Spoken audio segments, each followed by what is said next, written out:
Thank you. Thank you. You're going to make my mom cry. I'm Dave Sutherland, and I am Caitlin Hartman's uncle.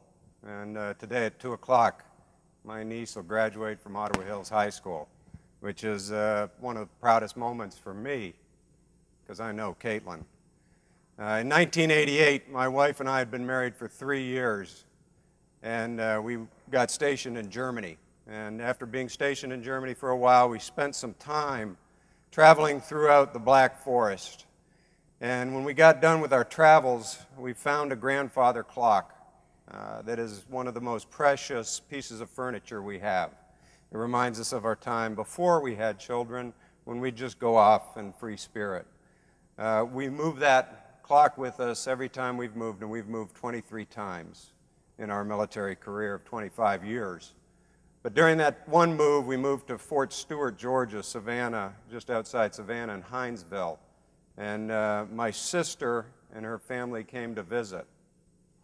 And we'd always put the grandfather clock in a place of honor, a very special place in our living room. My sister brought her 4 children.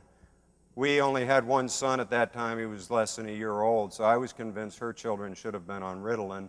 But as they showed up, I was so pleased to see my sister, but I walked around the corner looking for her children, and I found a 6-year-old girl shimmying up the grandfather clock, climbing my wife's most precious piece of furniture that we had traveled and shipped from Germany with such care. And I looked at her, and I took my breath away. I was angry, I was frustrated.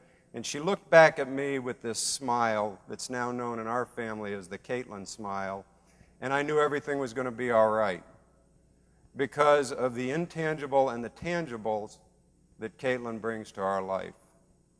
When I deployed in October of 2006, I deployed 5,000 soldiers, airmen, sailors, and Marines with me. I was responsible, and parents came up to me and said, "You better bring my son or daughter back." An awesome responsibility that I was afraid that I wasn't going to be able to live up to. But I was reminded of Caitlin's smile and the faith and the hope and the confidence that it gives. And I was reminded of the Bible that gives me clarity to get through the worst days, the most difficult times.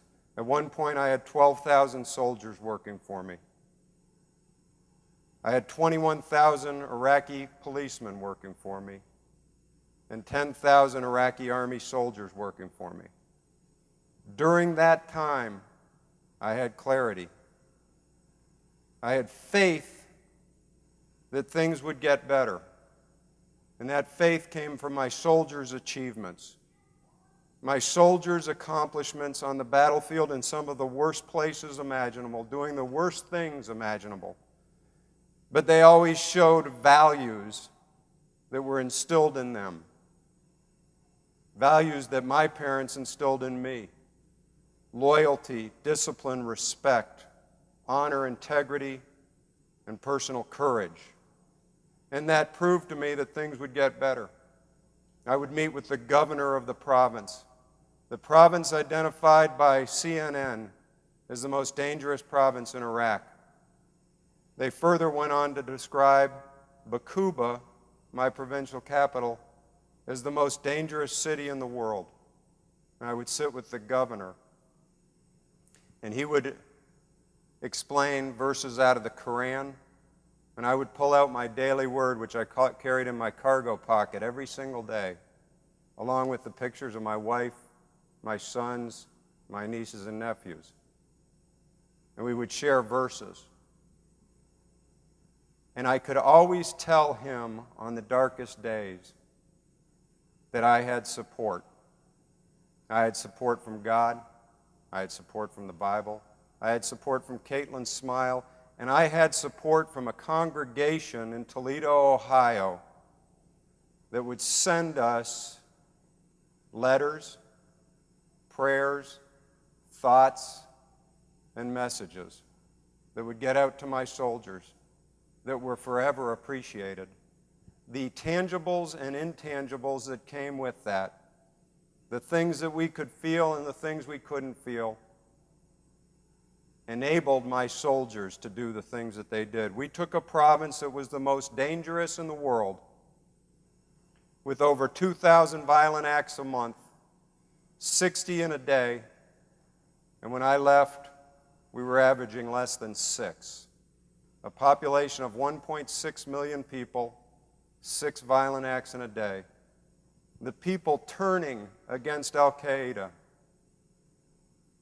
If you think you didn't participate, you're wrong. And you did. And from the bottom of my heart, and on behalf of my soldiers and the people of Diyala Province, Iraq, thank you. God bless you. God bless our military and our military families. And God bless the United States of America.